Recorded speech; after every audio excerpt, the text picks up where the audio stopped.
Bonjour à tous. Bonjour Isaac. Alors Isaac qui représente A2Vézère ici sur le site de Bary-les-Bains pour les Journées du patrimoine. Peux-tu nous expliquer qu'est-ce qui se passe ici au niveau de ton stand? Ok, très bien. Je m'appelle Isaac Mitchell, je travaille pour l'A2Vézère, l'association pour la valorisation de la vanille de l'île de la Réunion. Et donc je suis employé par cette association en tant que technicien agricole. Et dans mes missions, je dois faire donc des promotions. La promotion de l'IGP, donc on a 3 missions principales, hein, je vous rappelle, on a la traçabilité, donc on suit la production jusqu'à la commercialisation, l'étiquetage, en passant par la transformation, donc ça nécessite qu'on fasse des contrôles en interne. La deuxième mission, c'est la promotion, là comme aujourd'hui, donc on explique qui on est, d'où l'on vient, qu'est-ce qu'on fait comme mission et où on va, c'est quoi notre objectif. Et en troisième mission, on doit défendre la vanille de l'île de la Réunion au travers donc, de l'appellation vanille île de la Réunion. Donc c'est cette appellation-là. Tout ce qui fait connotation avec la carte de la Réunion, un papang, un bertel. Donc ça va susciter la défense de l'appellation vanille de la Réunion. Donc là, on ne souhaite pas se faire des ennemis. On est en train de faire un recensement sur l'île de tous les producteurs et transformateurs existants sur le terroir. Et nous souhaitons donc les intégrer à l'IGP en fédérant donc la vanille de l'île de la Réunion pour permettre une protection donc, à tout ce qui est fraude, importation de Mada, Comores, Seychelles. Clarifier toutes ces appellations sur les marchés, l'appellation Bourbon, la vanille Bourbon c'est quoi, est-ce que c'est une valeur sûre pour le consommateur, est-ce que vous en tant que consommateur quand vous achetez de la vanille vous êtes sûr d'où elle vient, ou est-ce que c'est une vanille qui est importée et c'est un mensonge. Donc toutes ces questions sont importantes et nous souhaitons soulever ça. Et là aujourd'hui, donc on est dans la mission de promotion et ce qu'on explique c'est qui on est, qu'est-ce qu'on fait et où on va. Alors aujourd'hui, je présente donc le cahier de culture IGP, le cahier de production. On a toutes les étapes un peu. J'avais fait un jeu avec les scolaires hier, parce qu'il y avait une journée pour les scolaires. Ça retrace un peu toute la production en lien avec le cahier des charges. Bien sûr, ce document a été validé en interne. Ici j'avais donc ces post-it que j'ai trouvé intéressant de garder aujourd'hui qui retracent les grands titres de la production jusqu'à la récolte et le stockage et puis en repartant du stockage on passe à la partie transformation là également et donc j'expose librement, ouvertement aussi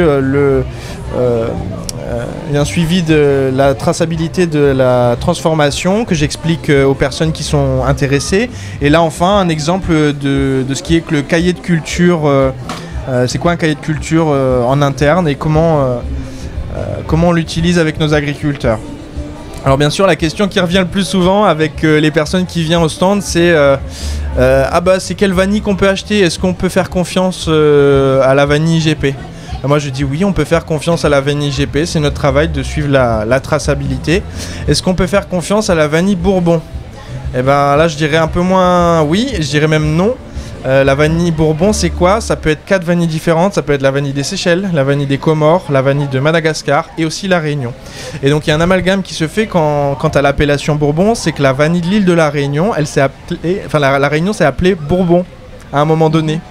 Et les commerçants des marchés principalement jouent avec cette appellation en disant oui, vanille Bourbon, ça vient de la Réunion. Mais rien ne prouve que cette vanille vient de la Réunion. Donc c'est qui tout double. Peut-être que vous tomberez sur une vanille qui vient pas de la Réunion et malheureusement vous repartirez avec autre chose que ce que vous pensiez de la Réunion. Voilà. Quand quelqu'un vient acheter de la vanille de la Réunion, il veut de la vanille de la Réunion. Il veut pas de la vanille qui vient d'ailleurs. Après je peux comprendre que ce soit tentant d'acheter une vanille un peu moins chère. Après à quel prix?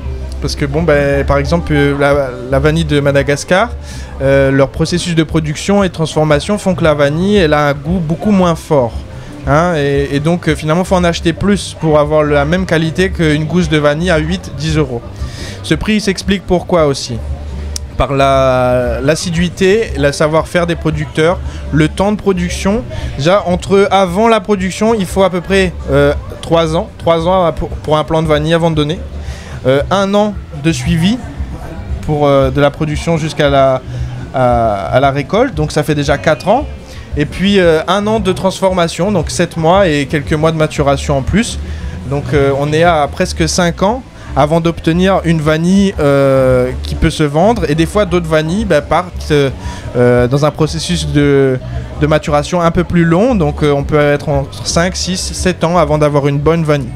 Donc tout ça, ça explique un peu le prix de la vanille de la Réunion. Alors j'aurais une question. Quel est l'avantage pour un producteur de vanille indépendant de rejoindre l'association ? Alors, l'avantage pour un producteur de vanille indépendant de rejoindre l'association, ça va être d'avoir la possibilité de mettre sa vanille et de vendre sa vanille à un transformateur IGP et d'assurer une vente de son produit à un prix plus élevé.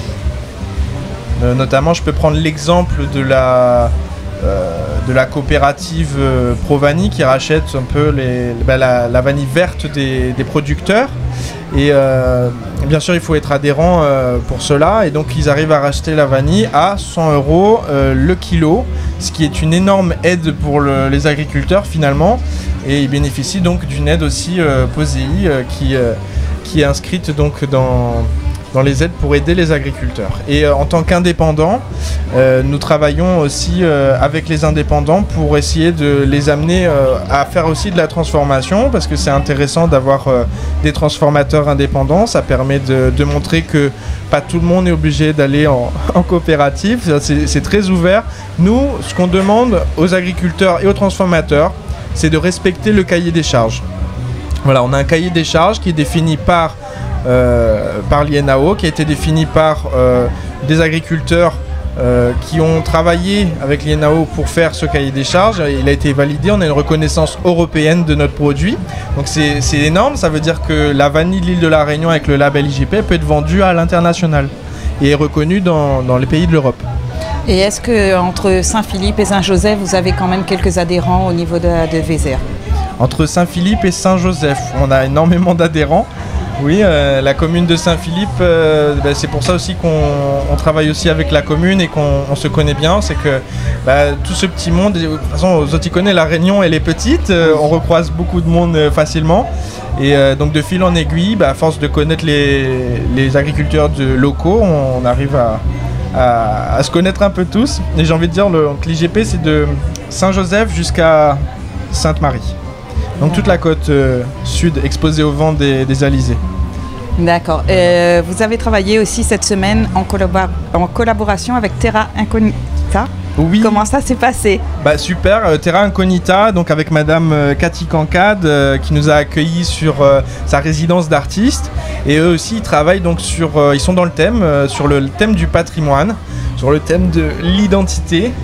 Et donc on a beaucoup échangé parce que la de Vézère, elle défend aussi, il y a beaucoup d'enjeux importants. Ouais, c'est une bonne question, ça me rappelle les enjeux qu'on essaye de mettre en avant, donc aussi avec Terra, c'est de mettre en avant le patrimoine, l'identité locale au travers des pratiques ancestrales, de la notion de terroir. La vanille, on peut parler de terroir en parlant de vanille.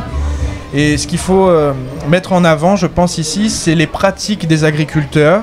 C'est aussi l'impact qu'ils ont dans les forêts de la Réunion. Il faut savoir qu'ils ont un travail, par exemple, bon exemple, la forêt de Saint-Philippe, voilà. Les agriculteurs de Saint-Philippe travaillent avec l'ONF. L'ONF, ils louent des terrains à l'ONF et dans le cadre de la location de ce terrain, ils doivent faire attention aux plantes endémiques et indigènes de la Réunion, donc protéger des plantes indigènes et endémiques qui font partie du terroir, qui font partie du territoire et qui sont en train de se perdre à cause des espèces exotiques envahissantes. Et donc leur travail, ce sera d'enlever les espèces exotiques envahissantes et de replanter et ou de prendre soin des espèces endémiques indigènes déjà présentes sur les lieux. Donc c'est tout un travail de protection du patrimoine, protection de la forêt. Faut penser aux vivants, penser à tout l'environnement biologique, toute la faune, la flore. C'est très complet. Et donc la vanille, c'est pas juste de la vanille, c'est aussi un engagement des agriculteurs et faire valoir un savoir-faire. Et je pense que l'IGP a sa place à La Réunion parce que c'est la reconnaissance du savoir-faire des agriculteurs qui est mise en avant. D'accord, merci beaucoup Isaac. Merci à vous. Abonnez-vous sur notre page Facebook Assauson Saint-Philippe.